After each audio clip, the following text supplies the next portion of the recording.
이번 시간에는 2024년 5월 기출문제 최근 거죠. 3월에 시험 보신 내용을 마무리 정리하도록 하겠습니다. 물류 1급 보고 물류 2급, 그 다음에 생산 2급, 생산 1급 이렇게 4과목을 다 최신 거 풀어드리고 그 다음에는 지금 계획되어 있는 게 인사하고요. 그 다음에 인사도 조금 지금 이론부터 해서 나갈 생각이고요. 그 다음에 물류하고 생산도 제가 지금 요약지처럼 정리를 해서 만들어 놓고 있거든요. 차근차근 해서 조금씩 올려드리도록 하겠습니다. 자, 그러면 그 2024년 5월 기출문제 한번 시작해 보도록 하겠습니다. 자, 1번 문제입니다. 차세대 ERP에 대한 설명으로 가장 적절하지 않은 것은 했네요. 기업의 업무 영역을 서로 분리하고 독립적인 운영을 하여 단위별 업무 처리 능력을 추진한다. 여기서 단위별이 틀렸죠. 차세대 ERP, 물론 ERP 전체가 다 마찬가지 통합 업무 시스템을 구축하고 있다. 답은 1번이다. 나머지 2번, 3번, 4번 한번 읽어보시라 말씀드립니다. 자, 2번 ERP 도입의 성공 요인으로 가장 적절하지 않은 것은 사전 준비를 철저히 해야 한다. 현재 업무 방식을 고수하지 말아라 라는 게 있죠. 답은 2번. ERP 문제는 여러분들 보시고 바로바로 넘어가시는 거예요. 베스트 프랙티스를 목적으로 ERP 패키지를 도입해서 시스템을 구축하고자 할 경우에 가장 적절하지 않은 것은 BPR과 ERP 시스템 구축을 병행해서 만드는 방법. 그쵸? BPR은 ERP 구축 동시 또는 전에 진행하라고 되어 있습니다. 1번 맞고요. 그 다음에 패키지에 맞춰서 BPR을 추진하는 방법. 동시란 얘기죠. 기존의 업무 처리 절차에 따라 ERP 패키지를 수정하는 방법. 얘는 기존의 업무를 수작업으로 보시면 된다 했죠. 이전 업무 시스템에 맞춰서 커스터마이징을 하겠다는 건데 하지 말아라 라고 되어 있습니다. 답은 3번. 4번 ERP 시스템의 SCM 모듈을 실행함으로써 얻는 장점으로 가장 적절하지 않은 것은 했습니다. 요것도 나왔던 문제죠. 1번, 2번, 3번은 맞는 내용이고요. 4번은 제가 계속 얘기합니다. 얘는 뭐에 대한 얘기라고요? CRM, 고객 관계 관리에 대한 내용이다. 답은 4번. 5번도 나왔던 문제. 자, 서비스 사업자가 클라우드 컴퓨팅 서버에 ERP 소프트웨어를 제공하고 그러면 또 밑에 줄에 소프트웨어를 활용하는 이렇게 나온다 했죠.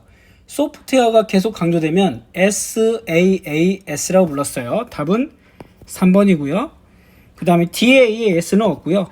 PAAS는 문제 자체에 플랫폼이라는 단어가 나오고 그 다음에 IaaS는 인프라라는 용어가 나온다 했습니다. 핵심 단어로 기억을 해주시면 되겠다.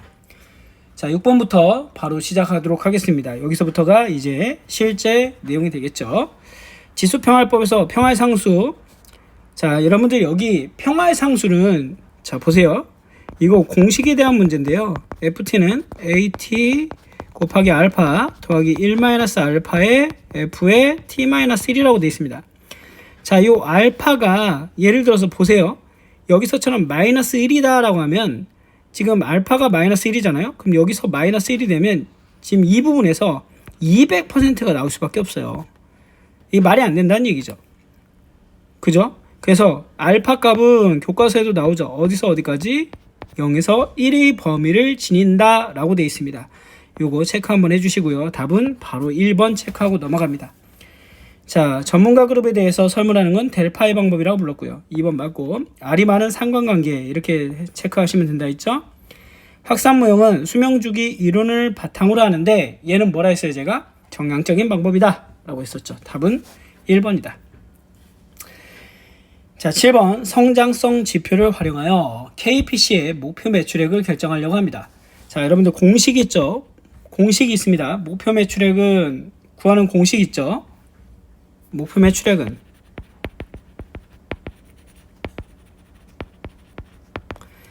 매출액은 금년도 자사 매출액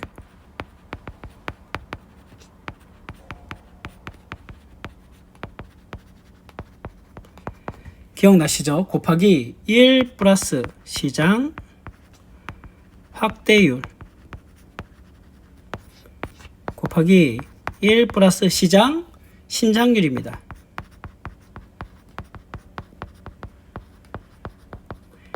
기억나시는지 모르겠어요. 공식이 있습니다, 여러분. 그래서 시장 확대율은 어떻게 구하냐? 전년 대비 자사 시자 점유율을 증가율이라고 부르고요. 시장 신장률은 전년 대비 당해 업계의 총 매출액의 증가율이라고 부른다 했죠. 공식 그대로 집어 넣어 보겠습니다. 자, 금년도 자사 매출액은 얼마예요? 1000억에 20% 우리가 차지하고 있네요. 그럼 200억이 되겠죠. 곱하기 1 플러스 시장 확대율. 그러면 1.4 곱하기 1.3이 되겠네요. 그럼 얼마? 364억이 되겠다. 답은 2번. 나왔던 문제입니다. 이것도 새로운 문제는 아니고요. 8번. 보기에서 수행한 목표 매출액 할당 방법으로 가장 적절한 것은 했습니다. 과거의 판매 실적의 경향을 고려한 판매 할당, 이익 공헌도를 고려한 판매 할당. 세 번째 정답이 있죠. 교차 비율이라는 건 뭐냐면 상품과 서비스가 들어가고 나가고를 체크하는 겁니다. 이익 공헌도도 마찬가지겠죠. 어떤 제품이 얼마만큼 이익을 가져오냐니까요. 그럼 여기선 지금 뭐예요? 그렇죠. 상품과 서비스별 할당을 얘기한다. 즉 이익이 많고 많이 회전이 되는 애들을 뭐 하겠다? 할당을 많이 해주겠다라는 개념이 되겠습니다. 답은 3번. 자, 9번. 가격 결정 영향을 미치는 요인은 내부적 요인과 외부적 요인이 있습니다. 자, 여기서 내부적 요인은 크게 보면 제품 특성, 뭐 생산재냐, 소비재냐, 원가, 손익분기점, 마케팅 목표 이런 것들이 들어가고요. 외부적인 요인에는 고객 수요의 가격 탄력성, 그다음에 물류 비용, 여신한도, 그다음에 경쟁 환경, 그다음에 법과 규제가 들어갑니다. 지금 여기에 제품 특성, 마케팅 목표, 손익분기점 얘네 세 개는 뭐예요? 내부적인 내용이고요. 가격 탄력성은 그쵸 외부적인 내용이 되겠죠. 답은 3번이 되겠다. 자, 10번. 생산성의 연간 매출액은 6천만 원입니다. 매출 채권의 평균 회수 기간이 90일이라면 매출 채권 잔액은 얼마입니까? 라고 되어 있네요. 자, 90일이란 건 뭐예요, 여러분? 회수 기간이. 여기서 회수 기간을 먼저 준 거야. 그러면 1년을 360일로 가정을 해볼까요? 여기 그렇게 나와 있죠. 그러면 4회 회전합니다. 4회. 자, 그러면 지금 우리 그 매출 채권을 갖다가 6천만 원을 뭘로 나눠야만 4회가 나오냐고요. 이렇게 된 문제가 되겠죠. 그러면 6천만 원을 뭘로 나눠야 돼? 그렇죠. 1,500으로 나눠야만 그렇죠. 4회라는 회전율을 구할 수 있다. 그래서 매출채권이란 건 평균 회수 기간이 90일이다 보니까 연 4회를 회전한다는 게 여기서 포인트가 되겠습니다. 그래서 체크 한번 해보시고 문제는 간단한데 처음 나오는 형식이다 보니까 헷갈릴 수 있어요. 자, 11번. 판매 계획은 수립 기간에 따라 구분될 수 있습니다. 보기 내용은 어디에 해당이 됩니까? 라고 되어 있습니다. 제품별 수익 예측과 판매 예측을 통하여 제품별로 매출액을 예측하고 제품별 경쟁력 강화를 위한 계획을 수립하고 제품별 디자인, 원가, 품질 등을 개선하고 판매 촉진을 위한 정책 수립, 판매 경로 및 판매 자원의 구체적인 계획을 수립, 확립하는 걸 뭐라 불러? 우리가 중기라 부르죠. 이거는 여러분들 그 답이 그냥 정해져 있는 거예요. 얘는 따로 여러분들이 암기 안 하시면 틀리고 암기하신 분들은 그냥 맞추시는 문제라고 보시면 되겠습니다. 바로 넘어가겠습니다. 12번. 주식회사 생산은 자금 조달 기간을 이용하여 총 여신한도액을 설정하려고 합니다. 보기에서 제시된 자금 운용 현황을 이용하여 매출채권 한도액을 구하세요. 라고 되어 있습니다. 자, 여러분들 자금 조달 기간이라는 건요. 공식이 어려워요. 매출채권 회수기간. 매출채권 회수기간 마이너스 매입 채무 지급 기간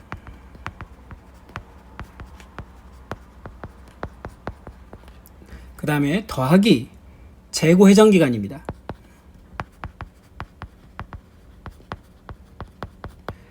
자, 여기에 집어 넣어 주시면 되겠죠. 매출채권 회수 기간, 매입 채무 지급 기간 다 나와 있죠. 80일 마이너스 30일 지금 나와 있어요. 그러면 얘는 80일 마이너스 30일 더하기 23일 했잖아요. 그럼 얼마가 나와? 73일이라는 게 나오는데 요 73일을 365일로 나눠주셔야 돼요. 연간이니까. 그러면 73 나누기 365 하면 얘가 나오겠죠. 얘가 뭐가 나와? 0.2가 나옵니다. 0.2에다가 뭘 곱하면 돼? 그렇죠. 8천만 원이라는 우리 매출액을 곱해주시면 이제 우리가 구하고자 하는 매출채권 한도 금액이 나오는 거죠. 그래서 답은 얼마예요? 그렇죠. 1,600 600만 원이 되겠습니다. 1600만 원. 여러분들 이거 12번은 전에 제가 오프라인으로 수업할 때는 헷갈리시는 분들은 안 하셔도 돼요 라고 했던 문제입니다. 왜냐면 여기는 원래 공식한 7개를 외워가지고 마지막에 지금 구하는 거거든요. 지금은 그나마 양반으로 매출채권 회수기간, 매입채무 지급기간, 재고 회전기간을 주었어요. 근데 원래대로 따지면 얘네들도 직접 여러분들이 구하셔야 되는 겁니다. 그러니까 헷갈릴 수 있다.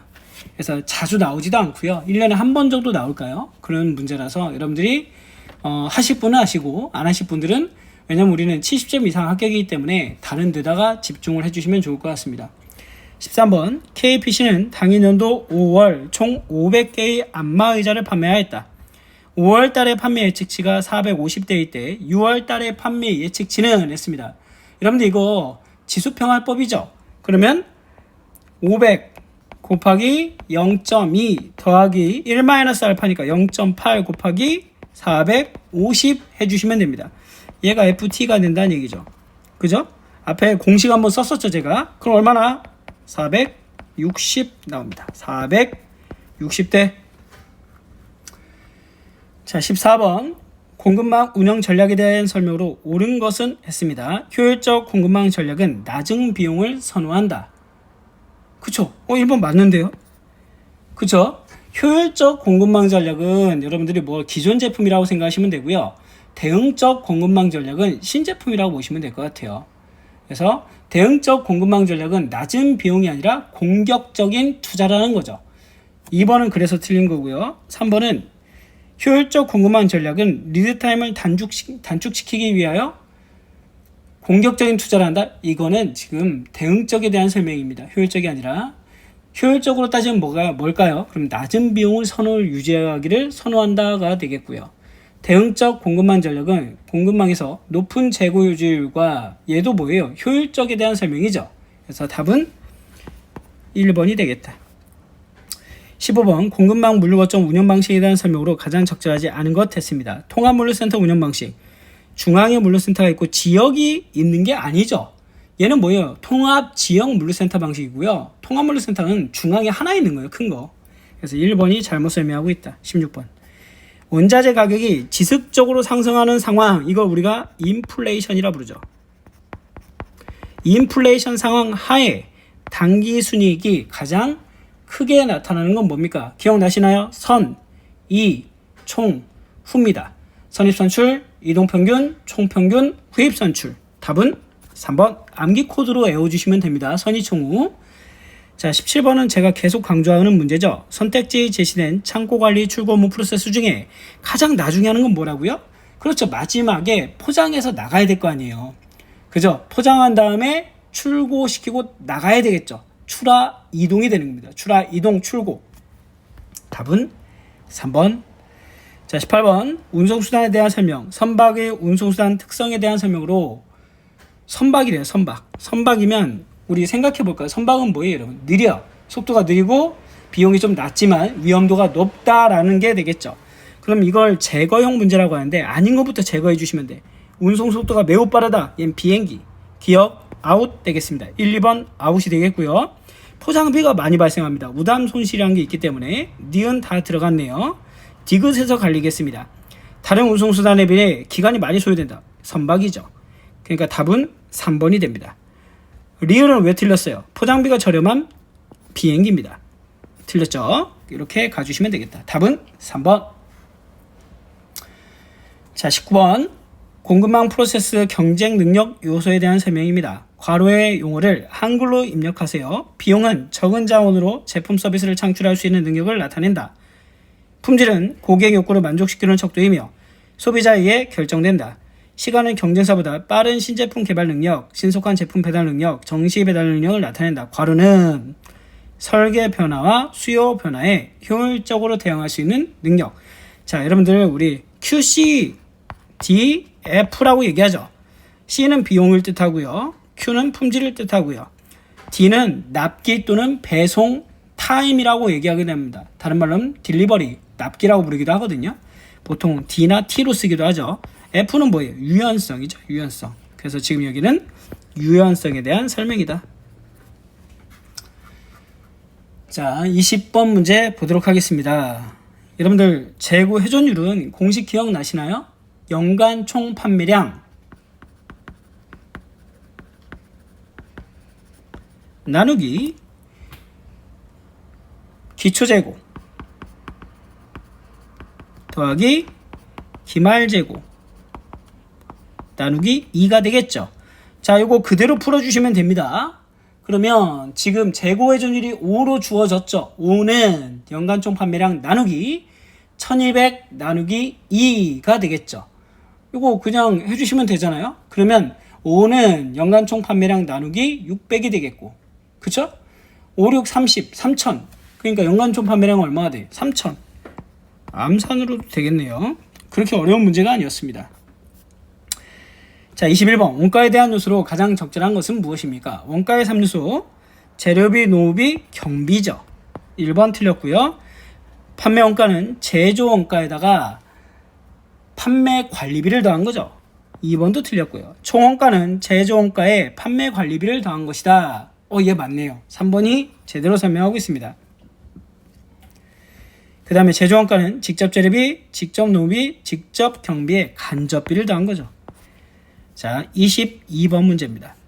제품 생산 원가를 변동비와 고정비로 구분할 때 고정비는 생산량 또는 판매량, 즉 조업도의 증감과 관계없이 항상 일정하게 지출되는 비용, 보험료, 감가상각비, 임차료 등등, 아니면 처음에 물건을 살 때 투입되는 고정비를 얘기하는 거죠. 즉 여기서는 아닌 건 뭐예요? 외주 가공비라는 거는 사업자가 일을 많이 하다 보니까 외부에 위탁을 하게 되는 거죠. 얘는 변동비죠. 일이 더 많이 생긴 거니까. 그래서 답은 3번이 됩니다. 23번 구매계약에 대한 설명 중 A에서 D까지의 내용 중에 적합한 내용으로 옳지 않은 것, 틀린 걸 찾아봐라. 향후 거래 조건에 대해서 분쟁 소지가 있을 경우에는 구매계약서를 작성하는 것이 바람직하다. 맞죠? 잘 얘기하고 있습니다. 자, 그 다음에 구매계약의 해제는 발생된 계약사항을 소급하여 무효로 함을 얘기한다. 자, 해제는 기발생된 행위를 소급해서 무효로 함을 얘기합니다. 이건 법적인 내용인데 이런 내용이 들어왔네요. 자, 그 다음에 구매계약의 해지는 과거의 계약사항에 대해서만, 여기 지금 잘못됐네요. 이거 법이에요, 법. 해지는 미래의 계약사항에 대해서만 무료로 함을 의미합니다. 무효로. 답은 4번이 되죠. 이 문제는 여러분들 법 조문을 우리가 흔히 말하는 법에서 얘기하는 취소와 무효에 대한 내용을 갖다가 가져와서 지금 우리 구매 쪽에다가 적용시켜서 낸 문제라서 여러분들 이건 그냥 참고로만 읽어주시고, 교과서에는 또 있어요. 근데 내용이 한번 읽어주시면 되겠습니다. 지엽적인 문제. 자, 24번 괄호 방식이란 불특정 다수를 입찰에 참가시켜 가장 유리한 조건을 제시한 사람. 일반 경쟁 방법입니다. 2번과 3번 둘 중에 하나가 되겠네요. 1번 아웃, 4번 아웃. 입찰 참가자의 자격을 정하여 자격을 갖춘 모든 대상자는 제한이네요. 그러면 답은 3번이 되겠습니다. 자, 그 다음에 25번 개정가격은 일반적으로 이전의 가격이 20, 30% 이내에 결정되는 자동차의 신모델, 자동차 나오면 개정가격 맞죠? 그 다음에 새로운 건축물을 건축할 때 건설업자에 따라 변경되는 가격. 무슨 얘기냐? 서로 건설할 때 우리가 흔히 말하는 설계 비용을 갖다가 교섭을 통해서 정한다 했죠. 그래서 여기는 무슨 가격? 그렇죠. 교섭 가격이 됩니다. 협정 가격 읽어보시고요. 자, 26번입니다. 가격의 땡땡이란 가격 1%가 변화했을 때 수요량이 몇 퍼센트 변하는가를 절대치로 나타낸 것. 가격의 탄력성을 얘기하는 거죠. 탄력성. 이거는 여러분들 책에 그대로 나와 있는 것 같다는 거라 그냥 암기해 주시면 됩니다.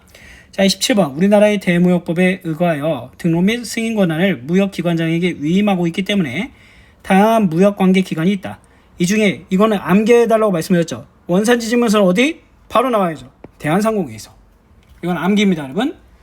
한국무역협회는 무역업을 신고하는 기관이고요. 그 다음에 대한무역투자진흥회 같은 경우에는 수출입 관계조사라든가 무역 알선입니다. 생산성 본분 뭐 하는데요, 여러분? 지금 이 시험 보는 데죠. KPC. 자, 28번. 관세를 과세하기 위해서 필요한 과세 요건에 대한 설명으로 옳지 않은 것은 납세 의무자는 원칙적으로 수입자이다. 맞죠? 세율은 국가마다 다르죠.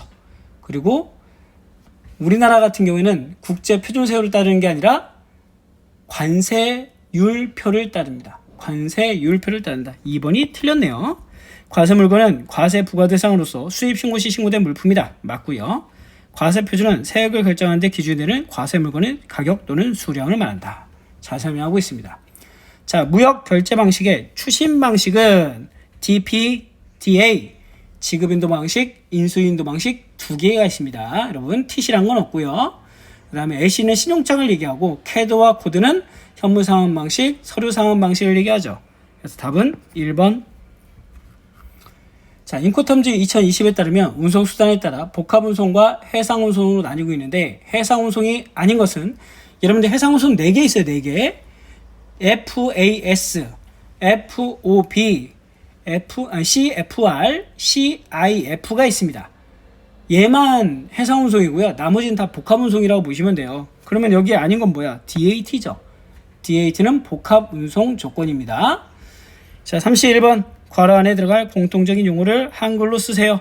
구매하기서는 구매 내용에서 원화 획득용 원료 등의 구매를 원활하게 지원할 목적으로 발급되며 괄호 취급에 의하여 외국환 은행장이 여기서 포인트죠. 그죠? 증서이다. 구매 확인서는 괄호 계산 한도가 부족하거나 이건 뭐냐면 여러분들 구매 확인서는 맞아요. 외국환 은행장이 발급을 하는데 지금 구매 확인서는 뭐를 발급받지 못하는 사람들이 그쵸 내국 신용장 로컬에이시라는 걸 발급받지 못한 사람이 발급받는 거라 했죠. 그래서 보통은 구매 확인서가 답이 되는데 이번엔 거꾸로 내국 신용장이 답이 되는 문제가 되겠습니다. 자, 마지막 문제. 외국화 은행장이 대고객 매매율의 세부적인 유형에 대한 설명입니다. 괄호 안에다가 집어넣어 봐라 라는 얘기죠. 괄호 매도율은 원화를 외화로 바꿔주는 해외 송금할 때 적용된다. 잘 모르겠어요. 밑에 보겠습니다. 매입률은 해외에서 외화를 송금받아 원화로 교환할 때 적용된다. 얘도 잘 모르겠어요. 세 번째 보니까 답이 있죠. 일람 출금 환호음의 매매율은 누가 기준이 된다고요? 그렇죠. 전신한 매매율을 기준 잡아서 거기에다가 환호음의 우송기간의 금리를 더해서 기준 잡죠. 3번 지문에 답이 있는 겁니다, 여러분. 그렇게 해서 여기는 뭐가 돼 그러면? 그렇죠. TT 전신한 매매율이 되겠네요. TT 약자로 쓰라니까 전신한 매매율이 아니라 TT가 되겠네요. 자, 최근 문제인데 그렇게 어렵지는 않았습니다. 이론이 실기에서 여러분들 잘 해주시면 될 것 같고요. 이론은 여러분들 고만고만하게 나올 겁니다. 아마 이번 7월 시험도 마찬가지로 나오겠는데 이론은 여러분들 꼼꼼하게 주관식을 잘 보셔가지고 시험 준비를 잘 하셨으면 좋겠습니다. 자, 마무리하고요. 다음에 실기 진행하도록 하겠습니다. 수고하셨습니다.